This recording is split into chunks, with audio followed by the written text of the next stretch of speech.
राजनीति, आंदोलन, किसान, करप्शन, गरीबी, इन सभी मुद्दों पर आवाज उठाएगा अब तक न्यूज इंडिया।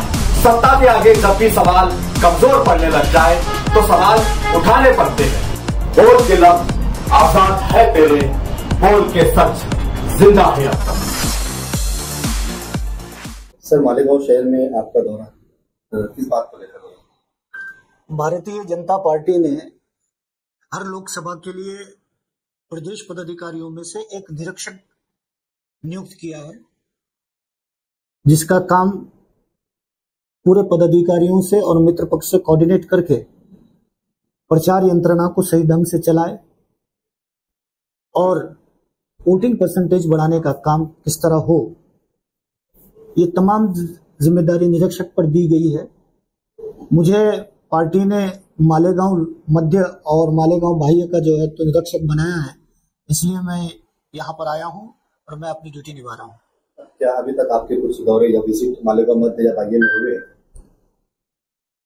मैं 3 बार महाराष्ट्र प्रदेश माइनॉरिटी मोर्चे का बीजेपी का प्रेसिडेंट रहा हूँ। मैंने कई दौरे इस मालेगांव में किए हैं।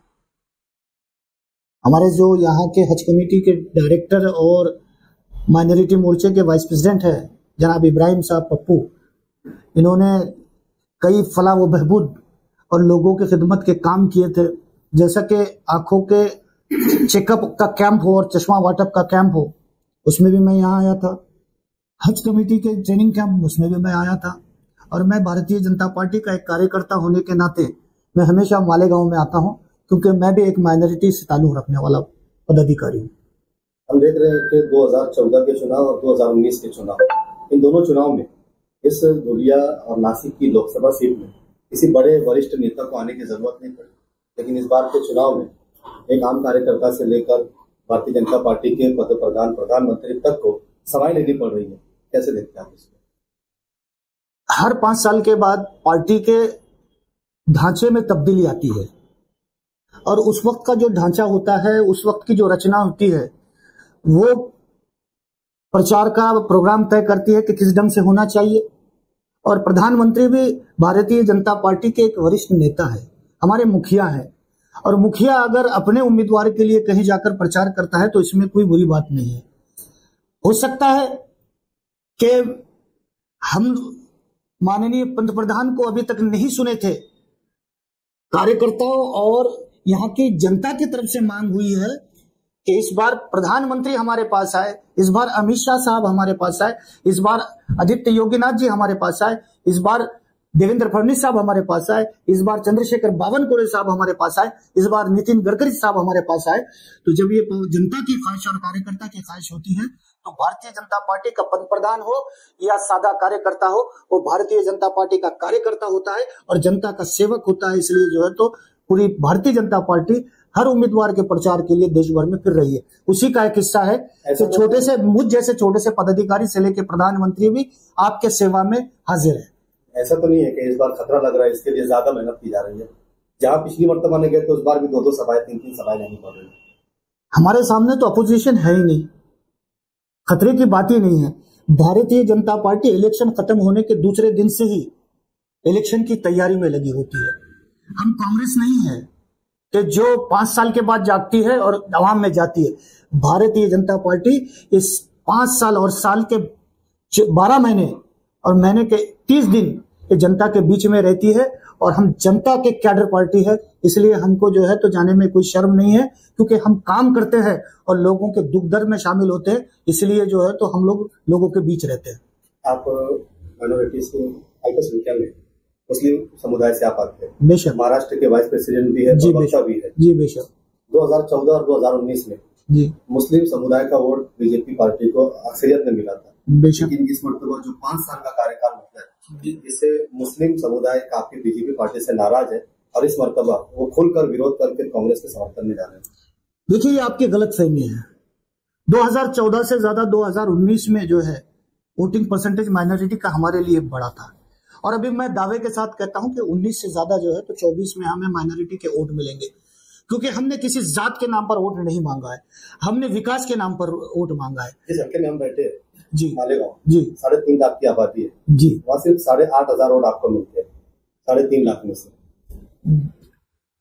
विरोधक इनके पास विकास का कोई मुद्दा नहीं है, ये माइनॉरिटीज में जाकर बिना मुद्दे के वो लाखों वोट लेकर जाते हैं। मैं वही कह रहा हूं, वो माइनॉरिटीज में जाकर भारतीय जनता पार्टी का डर बताते हैं। गोइश्ता 10 साल में मोदी जी के नेतृत्व में भारतीय जनता पार्टी की सरकार इस देश में माननीय देवेंद्र जी के नेतृत्व में महाराष्ट्र में 7.5 साल की सरकार हमारी हुई है। मैं आपके माध्यम से पूछना चाहता हूं, इस 10 साल में किसी मुसलमान को इस देश से बाहर निकाला गया है क्या? किसी प्रधानमंत्री बता रहे हैं किसी आपका मंगलसूत्र लेकर उनको दे दिया जाएगा, आपका पैसा लेकर उनको दे, वही डर तो प्रधानमंत्री बता रहे हैं। पंतप्रधान ने घुसपैठिया के लिए कहा है, हिंदुस्तानी मुसलमान के लिए नहीं किया है, कहा है। ये अफवाहें जो है हमारे मासूम माइनॉरिटीज को जो है तो विरोधक जो है तो जो 70 साल से बहकर जो पिछड़ा रखा है, तो उनका यही षड्यंत्र है।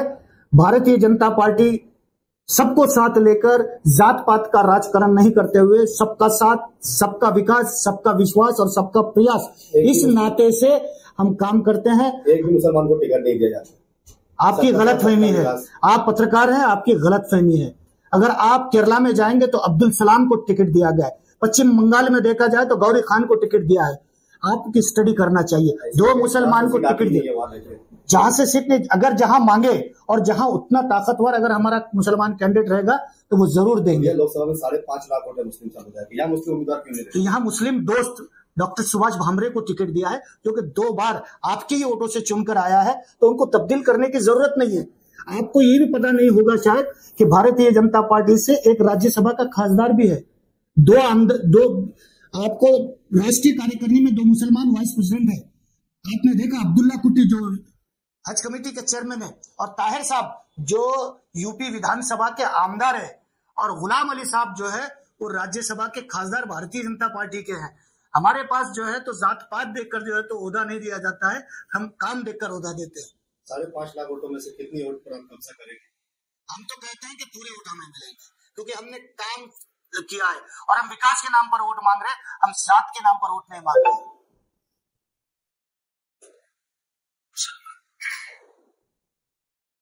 मानसिकता 14 में देखो, मुसलमानों को नाम नेहाद सेकुलर पार्टी, ये भारतीय जनता पार्टी के नाम से डरा रही है। नहीं, सवाल 2014 से लेकर 2024 तक 10 साल का जब यहाँ पे कार्यकाल मुसलमानों ने देखा है, तो ये गलतफहमी मुसलमानों को दूर हो गई। आपने देखा 2014 से पहले कॉम्पिटिटिव एग्जाम के अंदर मुसलमान कहीं 1 या 2 आता था, मगर आप 2014 के बाद अगर कॉम्पिटिटिव एग्जाम के रिजल्ट देखेंगे तो इस साल की मिसाल देता हूं कि 72 माइनॉरिटी के बच्चे ये कॉम्पिटिटिव एग्जाम में सेलेक्ट हो गए हैं। पिछले साल 52 बच्चे सेलेक्ट हो गए थे, उससे पहले 56 बच्चे सेलेक्ट हो गए थे जो कलेक्टर, एसपी और फॉरेन सर्विसेज में नौकरी करेंगे। ये माइनॉरिटीज की तरक्की के लिए भारतीय जनता पार्टी ने किया काम का सबूत है। सवाल वो नहीं है। इसीलिए मुसलमानों में 2014 से ज्यादा 2024 में विश्वास बढ़ा है, और 2024 में मुसलमान भारतीय जनता पार्टी के साथ पूरी ताकत से जुड़े रहेंगे। ये विरोधकों का भ्रम है, ये विरोधकों की अफवाह है कि मुसलमान भारतीय जनता पार्टी के साथ नहीं है। जब 4 जून को पेटी खुलेगी तो मालेगांव से भी जो है, मध्य से भी भारतीय जनता पार्टी को लीड मिलेगी, यह आपको नजर आएगा।